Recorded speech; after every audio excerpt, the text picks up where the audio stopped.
যদি জীৱনত শান্তি বিচাৰে তেন্তে মানুহৰ কথা অন্তৰত ল'বলৈ এৰি দিয়ক। জীৱন আগবঢ়াৰ নাম থমকি ৰোৱাৰ নহয়।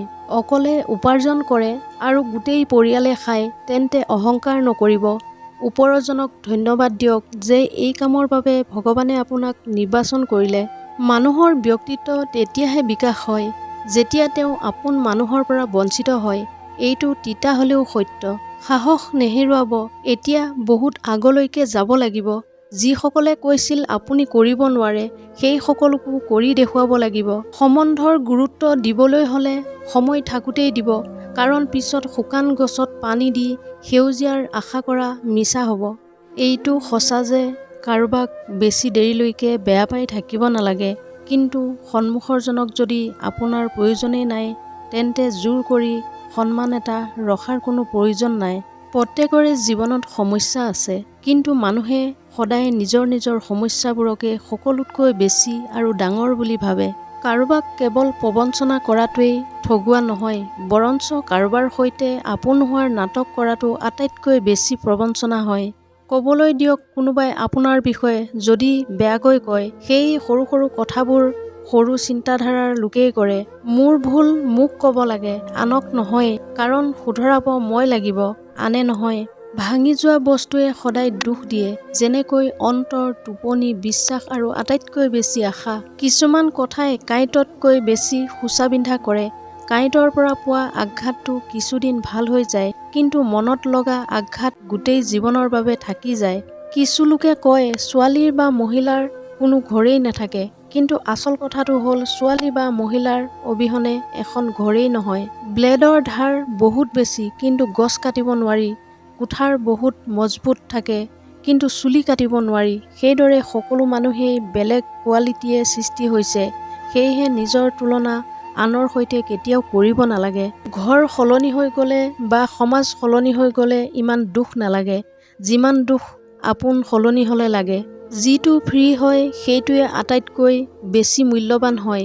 বতাহ, পানী, টোপনি, শান্তি আৰু আমাৰ উশাহ, ইহঁতৰ অবিহনে জীৱনৰ কল্পনাও কৰিব নোৱাৰি। যিমানেই পইচা উপাৰ্জন নকৰে কিয়, যদি সন্মান আৰ্জিব নোৱাৰে তেন্তে সদায় দুখীয়াই ক'ব।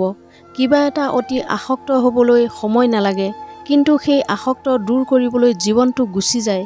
কষ্টৰ ফল আৰু সমস্যাৰ সমাধান দেৰিলৈকে হ'লেও অৱশ্যে পোৱা যায়, যেতিয়া আপুনি আনৰ বাবে ভাল চিন্তা কৰে।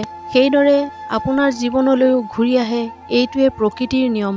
আপোন সেইসকল যিয়ে আমাৰ সুখ দুখ বুজি পায়, নহ'লেতো ৰাস্তাত অহা যোৱা মানুহেও ভাল বেয়া সোধে। মানুহ এনেই সলনি নহয়। জীৱনত এনে কিছুমান ঘটনা ঘটি যায় যে মানুহ সলনি হ'বলৈ বাধ্য হয়। সঠিক দিশ আৰু সঠিক সময়ৰ জ্ঞান নহ'লে উদয় হোৱা সূৰ্যকো ডুব যোৱা যেন দেখিব। বিপদ সদায় কপাহেৰে ভৰা বেগটোৰ দৰে হয়। চাই থাকিলে গধুৰ যেন লাগিব আৰু উঠাই ল'লে পাতল হ'ব। ছোৱালীৰ সৈতে প্ৰেম বহুতেই কৰে, কিন্তু প্ৰেমৰ লগতে সন্মান বহুত কমেহে কৰে।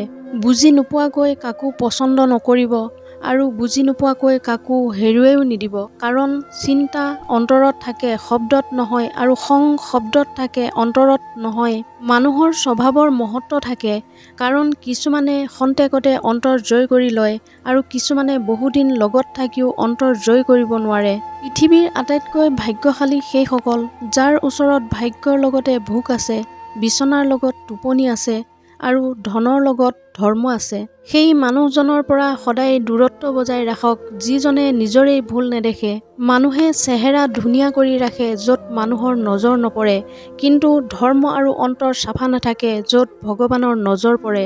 মানুহ ডাঙৰ হ'লে নিজৰ সৰুকাল পাহৰে, বিয়া পাতিলে মাক দেউতাকক পাহৰে, ল'ৰা ছোৱালী হ'লে ককাইক ভাইক পাহৰে, ধনী হ'লে দুখৰ দিনবোৰ পাহৰে, আৰু যেতিয়া বৃদ্ধকাল হয় তেতিয়া পুৰণি কথাবোৰ মনত পেলাই কান্দে।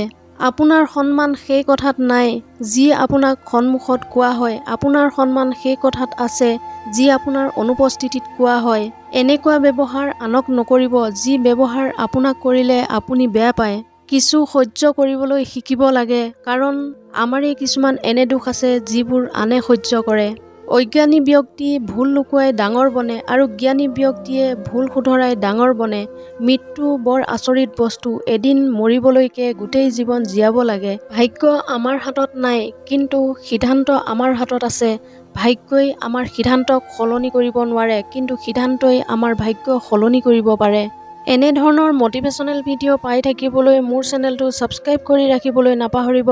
পুনৰ অন্য এটা ভিডিঅ'ৰ সৈতে লগ পোৱাৰ প্ৰতিশ্ৰুতিৰে আজিৰ এই খণ্ডটোৰ পৰা বিদায় লৈছোঁ। ধন্যবাদ।